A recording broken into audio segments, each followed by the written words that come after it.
Mauna atong harvest today, Jai. Ayan, nag-harvest ta sa atong mga tanom. Meron tayong papaya, kalamansi. So, ang kalamansi, kaunti na lang talaga kasi feeling ko, bibitaw na siya. Ano ako magagawa? Ganun talaga. Parang susuko na siya. So, hayaan ko lang siyang sumuko. Ganun talaga. Kapag napapagod ka na, so sumuko ka na, Jai.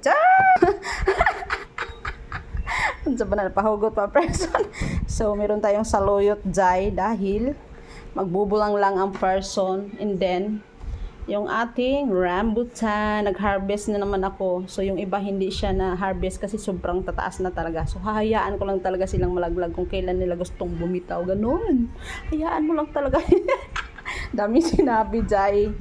So, that's it. Ito, sobrang laking papaya, guys. Oh. Sa may gusto, PM is the key. Char. Tagpiso lang to.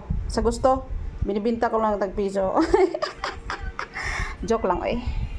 So, bye-bye. And then, marami tayong hinarvest ngayong moringa. Yan. Healthy-healthyhan tayo for today's video. Bye!